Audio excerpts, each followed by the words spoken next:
देखिए हर खबर यहीं पर। सब्सक्राइब कीजिए TV9 भारतवर्ष। रूस की आर्मी बेहद ताकतवर है। रूस की मिसाइलें भी महाविनाशक हैं।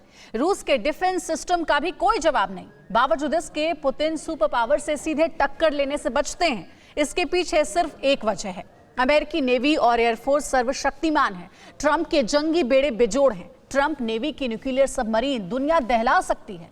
सुपर पावर के मुकाबले के लिए पावरफुल पुतिन ने प्रोजेक्ट ब्लैक 23900 शुरू किया ताकि अमेरिकी नेवी को वैसा सबक सिखाया जाए जैसा साल 1971 में सिखाया गया। 4 दिसंबर को भारतीय नौसेना ने पाकिस्तान के खिलाफ ऑपरेशन ट्राइडेंट शुरू किया। युद्ध के 2 मोर्चे थे, एक बंगाल की खाड़ी और दूसरा अरब सागर। 4 दिसंबर की रात अरब सागर में भारतीय नेवी ने बारूद बरसाया। पाकिस्तान के PNS खैबर की धज्जियां उड़ गई। माइनस्वेपर, PNS मुहाफिज, PNS शाहजहां के परखच्चे उड़ गए। सैकड़ों पाकिस्तानी सैनिक समंदर में दफन हो गए। पाकिस्तानी नौसेना हेडक्वार्टर पर इतना भीषण हमला हुआ था कि कई दिनों तक वहां आग ठंडी नहीं पड़ी। पाकिस्तान की आधी नेवल पावर इस युद्ध में खत्म हो गई थी। लड़ाई के 4 दिनों में भारत ने कई मोर्चे जीत लिए, लेकिन तभी अमेरिका युद्ध में कूद पड़ा। अमेरिकी प्रेसिडेंट निक्सन ने US नेवी का 7वां जंगी बेड़ा बंगाल की खाड़ी में भेज दिया।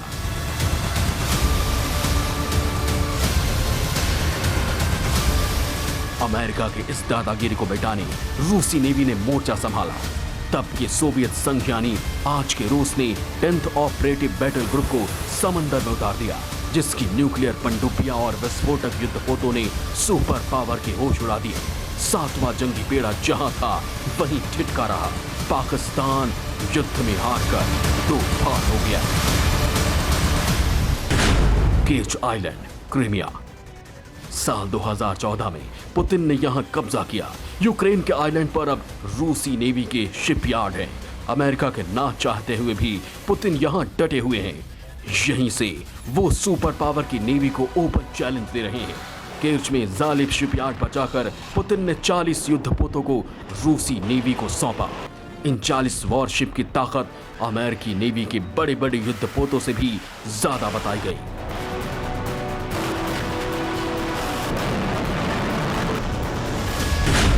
पुतिन की नई वॉरशिप 220 मीटर लंबी है। इसमें 25,000 टन वजन उठाने की क्षमता है। एक वॉरशिप 20 जंगी हेलीकॉप्टर लेकर चलती है। एक वॉरशिप में 1000 सैनिक तैनात रहते हैं।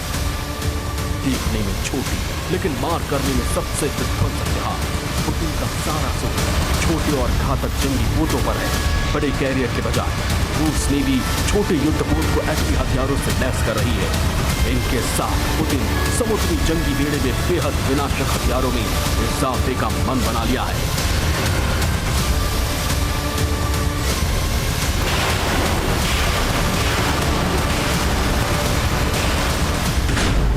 मौजूदा वक्त में रूसी सेना में 2 बैटल क्रूज यानी बड़े और लंबे युद्धक जहाज हैं, 3 क्रूजर जहाज, 13 डिस्ट्रॉयर यानी विध्वंसक वॉरशिप, 11 फ्रिगेट यानी कैरियर के साथ चलने वाले जंगी जहाज, 79 वाहक जहाज, 20 landing ship, 37 landing craft, 2 patrolling ship, 51 patrolling boat, 12 ballistic missile submarine, 9 cruise missile submarine, 14 attack submarine SSN, 22 attack submarine SSK।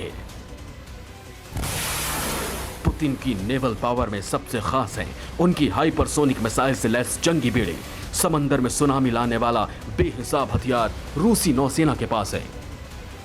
परमाणु पनडुब्बियों और वॉरशिप पर तैनात हाइपरसोनिक मिसाइलें जिन फ्लीट्स के पास हैं उनके नाम भी देखिए।